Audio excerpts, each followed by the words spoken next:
बनाने का मौका मिला।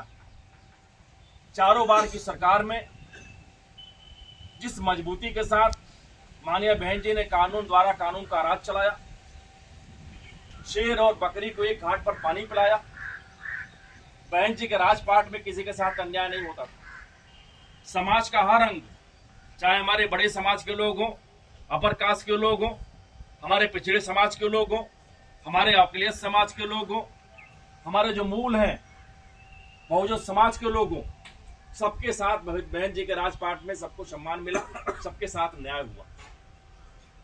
हमें वो सारी बातें याद रखनी पड़ेगी। बहन जी के जमाने में जितनी योजनाएं चली, मैं समझ रहा हूं आज हमारे लिए सपना हो गया। बहन जी की सरकार बनते ही सबसे पहला काम बहन जी बैकलॉग पूरा करने का काम करती। जो नौकरियां खाली पड़ी हुई हैं, तमाम साजिशकर्ता लोग उस पद को दबा के रखे हैं। बहन जी सरकार बनते ही जब शपथ लेती हैं, वहीं पर ये आदेश जारी करती हैं कि जो भी जगह खाली है उसको अविलंब भरा जाए। जो हमारी बैकलॉग की जगह होती, तमाम साथियों को बहन जी के राजपाट में नौकरियां मिली।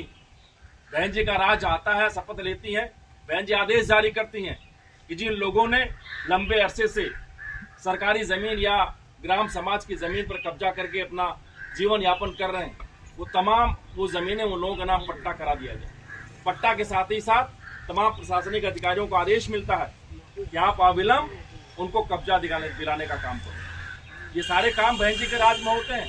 बहन जी के राज में तमाम गाँव को डॉक्टर अंबेडकर ग्राम विकास योजना के तहत आच्छादित किया जाता है। तमाम तरह की योजनाएं चलती, चाहे हमारे बुजुर्गों के पेंशन की बात हो, विकलांगों के पेंशन की बात हो, हमारी वो बेटियां जो बीपीएल परिवार की हैं, पैदा होते ही उनके नाम पर 20,000 रुपए के एफडी कर दिया जाता था। हमारी जब बहन 18 साल की होती थी, वो 20,000 रुपए 1 लाख के बराबर हो जाता था। हमारी बहन कुमारी मायावती जी ने तमाम बीपीएल बेटियों को लखपति बनाने का काम किया। हमारी बहन जब 10 पास करती थी, उसको 15,000 रुपया नगद और एक साइकिल मिलती थी। हमारी बहन जब 11 में जाती थी, पुनः 10,000 रुपया मिलता था। गांव गांव से मैंने देखा है, साइकिलों का काफिला निकलता था, लड़कियों का काफिला निकलता था। तमाम हमारे बहनों को पढ़ने लिखने का मौका मिला। हमारे तमाम नौजवानों को जीरो बैलेंस पर, बगैर किसी पैसे के, चाहे इंजीनियरिंग कॉलेज हो, मेडिकल कॉलेज हो या तमाम हायर एजुकेशन के जो भी कॉलेजेस होते हैं, हर जगह माननीय बहन जी के राजपाट में जीरो बैलेंस पर दाखिला मिलता था, स्कॉलरशिप मिलती थी। हमारे नौजवानों को पढ़ने लिखने का मौका मिला। तमाम योजनाएं चली। आपको क्लास 1 की नौकरियों में जाने के लिए कोचिंग सेंटर बनवाए गए। क्लास 2 की नौकरियों के लिए आपने देखा होगा लखनऊ में भागीदारी भवन बना, तमाम लोगों को सुविधा दिलाई गई। तमाम हमारे नौजवानों को बेहतर जिंदगी बसर करने का मौका मिला। ये सारा काम तब हो पाया जब इस प्रदेश में बहन कुमारी मायावती जी की सरकार बनी। हमारा सम्मान बढ़ा। जिस मकसद से बहुजन समाज पार्टी बनाई गई है, देश में सामाजिक परिवर्तन, आर्थिक मुक्ति आंदोलन, जो बहुजन समाज पार्टी का उद्देश्य है, वो आपको देखने को मिला। लगभग 12 वर्षों से हम लोग सत्ता के बाहर हैं। हमारे एक एक अधिकार जो बाबा साहब ने देश के संविधान में हमको तमाम अधिकार दिए थे, एक एक अधिकार इस बीजेपी की सरकार ने खत्म करने का काम किया। हमको और आपको मजबूर कर दिया है कि हम लोग 5 किलो राशन पर अपना जीवन यापन करने का काम करें। सारे विभाग बेच दिए गए, देश की सारी नौकरियां खत्म हो गई। आज आपका हमारा बच्चा महंगाई के नाते स्कूलों में दाखिला नहीं पा सकता। अगर उसको दाखिला लेना है तो उसको पूरी फीस जमा करनी होती। आपका बेटा अगर इंजीनियर बनना चाहे, बीटेक करना चाहे, मेडिकल में डॉक्टर बनना चाहे, अगर आपके पास 1,00,000 2 लाख रुपए नहीं होंगे तो आपके बच्चे का दाखिला नहीं होगा। ये सरकार की नीयत ये जानबूझ करके इस तरह नीतियां बनाई जा रही हैं कि हमारे बच्चे आने वाले समय में पढ़ाई लिखाई से महरूम हो जाए, हमारे बच्चे फिर गुलाम हो जाए। आज प्राइमरी में आप देख लीजिए, जो भी हमारे बच्चे जाते हैं वहां पर उनको खिचड़ी खिलाई जाती है, सब्जी रोटी खिलाई जाती। हमारा बच्चा पढ़ाई में कम ध्यान देता है, वो कटोरा लेकर के उसी पर ध्यान लगाया रहता है, कब खिचड़ी मिलेगी, कब सब्जी रोटी मिलेगी। हमारे बच्चे को कटोरे में, हाथ में कटोरा पकड़ा दिया जाता था, उसके अंदर हीनता पैदा की जा रही है।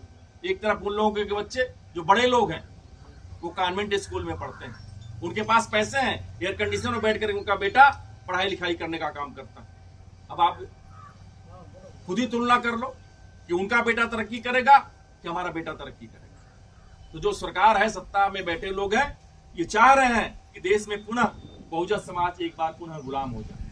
हमारे खिलाफ साजिश हो रही है, ये बातें हमें समझनी पड़ेगी। इसीलिए माननीय बहन जी ने हम सबको आदेश दिया है कि हमें गांव गांव, मोहल्ले मोहल्ले, कस्बे कस्बे जा करके लोगों को समझा बुझा करके बहुजन समाज पार्टी से जोड़ना पड़ेगा। अगर हम अपनी बेहतरी चाहते हैं, हमारे बच्चे गुलाम ना पैदा हो, हम सम्मान से सड़कों पर जी सकें, हमारे साथ जात के नाम पर भेदभाव ना हो, जात के नाम पर सम्मान, जात के नाम पर अपमान ना हमारा, इसलिए हमें एक बार एकजुट होकर के बेहतर मजबूत संगठन बनाना पड़ेगा।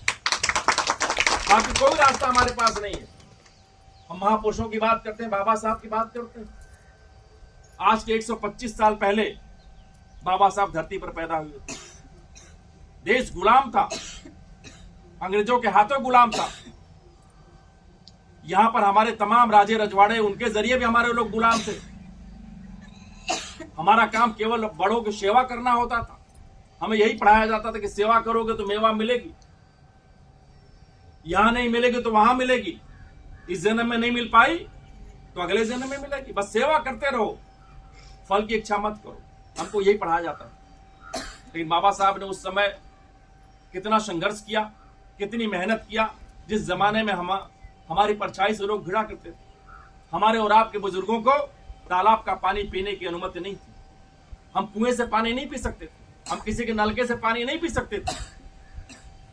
उस जमाने में बाबा साहब पैदा हुए, अकेले संघर्ष करके पढ़ाई लिखाई किया, अपने मुल्क में किया, तमाम देशों में जाकर के पढ़ाई लिखाई करने का काम किया। और जब बाबा साहब को देश में वापस होने का मौका मिला, बाबा साहब को देश का संविधान लिखने का मौका मिला, तो बाबा साहब ने तमाम तरह के अधिकार हमको और आपको देने का काम किया। अंग्रेजों ने बाबा साहब को 2 वोट का अधिकार दिया।